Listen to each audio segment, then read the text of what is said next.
प्यारे बच्चों, अक्सर एक प्रश्न पूछा जाता है डिफॉर्मिटीज़ के बारे में। तो यहाँ पर प्रश्न है, right in short note on the postural deformities and discuss the common postural deformity. One of the postural deformities को डिस्कस करना है यहाँ पर। ठीक है, तो देखिए पोस्चरल डिफॉर्मिटी होता क्या है। सबसे पहले हम इसका आंसर बताएंगे। यहाँ पर डिफॉर्मिटीज़ बेसिकली स्केलेटल प्रॉब्लम है। तो यहाँ पर स्केलेटल प्रॉब्लम है किसी व्यक्ति के अंदर, और ये कॉज होती है ड्यू टू द हेरिडिटी। कई बार ये वंशानुगत होती है, कई बार ये पास्ट इंजरीज की वजह से होती है, और कई बार यहाँ पर पुअर न्यूट्रिशन की वजह से भी बच्चों को हो जाती है, या किसी की गलत हैबिट्स, गलत तरीके से बैठना उठना चलना, उनकी वजह से भी कई बार पोस्चरल डिफॉर्मिटीज़ हो जाती हैं। तो यहाँ पर जो नेचर ऑफ जॉब यदि किसी का ऐसा है कि उसमें किसी पर्टिकुलर अंग को पर्टिकुलर किसी शेप में ही रखना है, तो वो पर्टिकुलर ऑर्गेन जो है बॉडी का उसके अंदर स्केलेटल डिफॉर्मिटी पैदा हो सकती है, और यहाँ पर जॉब की वजह से, particular type of form of job की वजह से भी हो जाता है। तो बॉडी पार्ट्स आर नॉट, इसमें होता क्या है कि बॉडी पार्ट्स का जो अलाइनेशन है, उनकी जो एक व्यवस्था है, वो सहज व्यवस्था वहाँ पर बिगड़ जाती है, उनका अलाइनमेंट बिगड़ जाता है, और यहाँ पर हर डिफॉर्मिटी जो है वो डिमांड करती है प्रॉपर अटेंशन। हमें उसमें देना होता है कि स्पेसिफिक ट्रीटमेंट, और यहाँ पर उसमें करेक्शन हो सकता है स्केलेटल डिफॉर्मिटीज़ के अंदर। लेकिन कौन कौन सी हैं सबसे इंपॉर्टेंट, आइए सबसे पहले हम वो देखते हैं। पहली है यहाँ पर नॉकनी।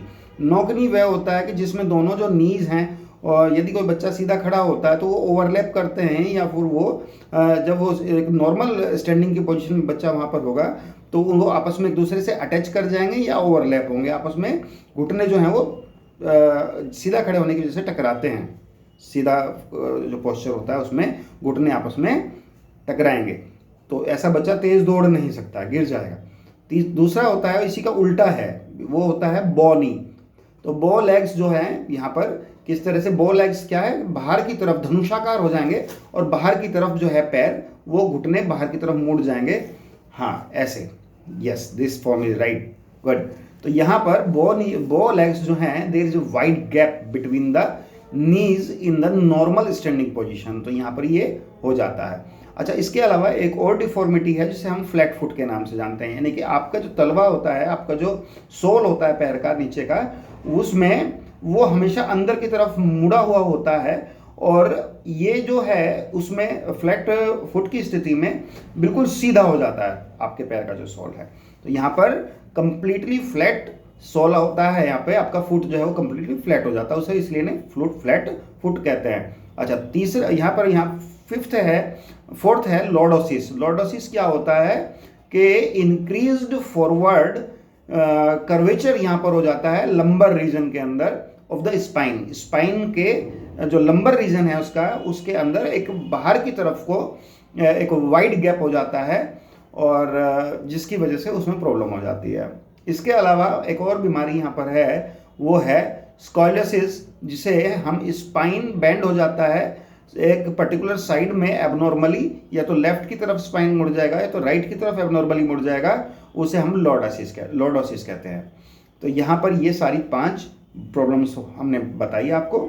इसमें भी यदि हम एक स्पेसिफिक प्रॉब्लम आपको कोई बताना चाहें तो वो एक है हमारा बॉ लेग, जहाँ की एक बॉ लेग एक पोस्चरल डिफॉर्मिटी है, और जिसके अंदर के यहाँ पर पैर जो हैं वो वाइड अपार्ट हो जाते हैं, बाहर की तरफ को बहुत ज़्यादा खुल जाते हैं, जिसमें कि कोई पर्सन जो है यदि सीधा खड़ा होता है तो अपने एंकल्स को, अपने फीट को मिलाकर खड़ा होता है, तो उसके जो लेग्स हैं वो अंदर की तरफ मुड़े मतलब बाहर की तरफ उनके घुटने फैल जाते हैं, उनका गैप उनके बीच का ज़्यादा हो जाता है। ये क्यों होता है? क्योंकि ये जो इंक्रीज हो जाता है कर्व, लेग्स का जो नेचुरल जो कर्व है वह बढ़ा हुआ इन लोगों के पैरों में होता है, और यहाँ पर गैप होता है उनके नीज के बीच में, और इस तरह से इम्प्रॉपर वे ऑफ वॉकिंग की वजह से भी ये हो सकता है। ये हो सकता है यदि हम फोर्स करें किसी बेबीज़ को कि वो वॉक करे अर्ली एज में।